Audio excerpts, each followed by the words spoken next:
Hey everyone, I'm Mind, and this is set number 71800, Nia's Water Dragon EVO from the LEGO Ninjago theme. This set contains 173 pieces, 3 minifigures, and will retail for $19.99 in the US. This set does not officially release until January 1st, 2023, but it was sent to me early by the LEGO group through the LEGO Ambassador Network, but all opinions expressed in this video are my own. Before I get started, I'd just like to ask you guys please like the video and subscribe to the channel if you're new. I'm doing a bunch of early 2023 LEGO reviews right now, including more Ninjago sets as well as a bunch of other themes. There's a bunch on the channel right now as well as more coming over the next few days, so if any of that sounds like something you'd be interested in, by liking the video and subscribing to the channel, it'll help put those videos in your feed as soon as they're posted, and also really help support me and the channel. But with all that being said, let's get on to the review. So here's Nia's Water Dragon EVO, and as this is an EVO set, this set has two versions of the build.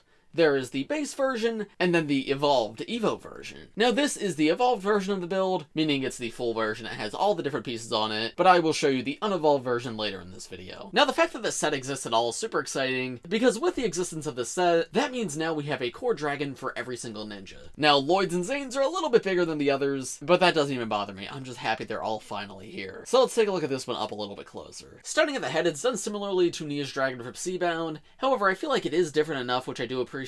They use a darker blue color for the upper jaw now, and then a new light blue color for the lower jaw. That upper jaw piece is not new in that color, however, of course, the print is new, but the lower jaw is an all-new color for this set, which makes me very happy to see. There's two, water tendrils coming out the back of the head as, horns, and unlike Cole's Earth Dragon, this head can actually be articulated. Now, the range of movement is more limited than I would like. It's at a rigid joint in the base, and it can't be rotated at the front. However, at the very least, you can move it up, which does allow you to get a little more personality out of it, and you can't have it look down, but you can have it straight out like this. The mouth is able to be hinged open, of course, and once again, that's good for expression, but it uses the same connection system that the other EVO dragons use, which I was critical of this last year, critical of it again. I think it just looks really bad. I think there's probably better ways to do this that don't use this part, or at the very least, use a part that's at least the same color, because yeah, this gray feels really out of place. Not a fan of that, but all the EVO dragons do it, so whatever. Moving down, the unique thing about the water dragon here is its really elaborate neck. From official pictures, I thought the neck was just way too big, but now that I have this in hand, I actually don't think it's that bad, because it doesn't really seem as much like a neck, more that it's just like a chest and body that's hinged upwards. The rounded pieces sort of give the appearance of cascading water, which of course fits with the idea of a water dragon, and all these rounded pieces at the front really help it too. So yeah, I'm surprised to say, but I actually think this front part of the dragon actually looks really good. I was fully expecting this to just be really goofy like Jay's dragon from last year, which to be clear, I don't think it's a bad set, I just think it's really goofy, but no, this actually kind of works. It's actually kind of good, which I'm happy to see. There's a little saddle on the back, which is a new printed banner on it. This banner has a picture of the sword of fire and two hands going towards it. And there's also 4 more studs out the back, so you can attach a second character here if you want. So that way you can have both Nia and Lloyd ride the dragon. And then at the very back, there's a tiny little tail, which ends off with a sigh. That's of course a mini ball joint, so each individual section can be rotated. That's just another way to articulate a part of the dragon. There's how the dragon looks with 1 minifigure riding on it, and there it is with 2.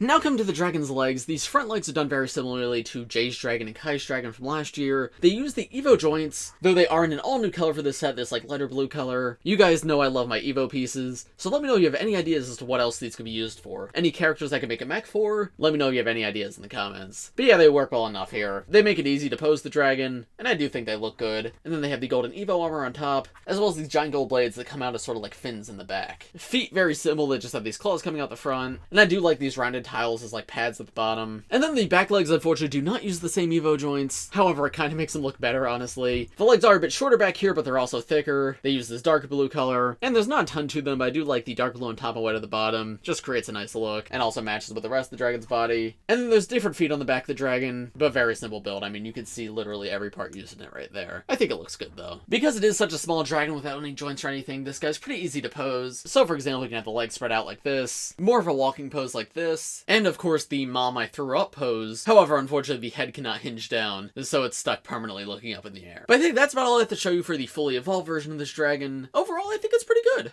I was fully expecting pretty much just a recolor of Jay's dragon from last year, and I would have been more than happy with that. But no, I think this actually improves upon that, uses a similar model where they do feel nice next to each other, but upgrades and builds upon the system to really be its own thing. I especially love the waves in the neck. I think that's the best part of the build. My biggest complaint is just the limited articulation on the head, but at least there is some articulation there, which is something I cannot say for the Cole dragon from this wave. Anyway, now let me show you what the dragon looks like in its unevolved form. So to put it in its unevolved form, pretty much you just remove any gold pieces on it. So take the armor off of the arms, as well as remove these blades. Take the entire saddle off the back. Same thing with the arm on the other side. And finally remove the sai from the back of the tail. And there it is with everything removed, and honestly, this doesn't look bad. In fact, I think the color scheme almost looks better like this. Now, I do think the dragon suffers in its unevolved form, because it does expose more studs. Like, this blue piece is not the prettiest, and I think the tail probably could look a little better. It looks a little stubby like this. But I think building upon this, you can make a pretty cool custom that might look better than the official set. So yeah, honestly, I think both the evolved and unevolved versions are both good sets in their own right. But I'll talk about all that more at the end of this video. For now, let's move on to the minifigures, and then I'll give you my overall thoughts. So here are the first two minifigures in this set. We have the core versions of both Nia and Lloyd. Now, of course, neither of these figures are new for this wave, and I've already reviewed both of them many times in the channel, especially core Lloyd. I feel like I've reviewed him a million times, so I won't spend super long on them, but in short, I do like them. Nia a lot more than Lloyd. I think the metallic and blue printing on her looks amazing. Her color combination is just great overall. The one entirely blue arm's a little bit weird, but not the biggest deal. And the difference in color between the torso and the legs is not my favorite, but it also doesn't look awful. The blue trim, though, does really tie everything together, so I think all around it's a fairly good minifigure. And of course, it makes sense for it to come in this set. I also believe this is now the cheapest way to get core Nia. Yeah, because in the last wave, the cheapest set she came in was $50, so now you can get her in a $20 set, which is obviously more affordable. So if you don't have that much money and you are a big Nia fan, this may be a set you want to pick up for that reason. And then core Lloyd, I just feel like has way too many shades of green. We have normal green, dark green, lime green, olive green. Just way too much going on. I do think lime is great on him, and it's a nice way to mix things up. So I wish they leaned more into the lime and ditched the whole dark green on the one side, and even the olive green in the pants is just another shade that we don't need. So yeah, color combination overall definitely a bit messy, but even still I can't dislike this figure. I still think there's a lot to like here. The dragon scales especially are very cool, and I actually think the color of the legs is quite nice. It's just weird combined with everything else. There they are with their hoods removed so you can see their face prints, just the same faces they've had since the movie. And then here's the back torso print where they both have like this ninja logo. Really love Nia's back torso print with like the waves crashing, and then Lloyd's has his little dragon face, which is super cool too. So yeah, overall Nia, great figure. Nice to get her for a lot cheaper, even if she is a common figure in larger sets. And then Lloyd's super common figure. I mean, it's cool to get him because I believe this is the only non-4+ set he comes in this wave, at least in this suit. But he came in a million sets last year. I have so many of this figure.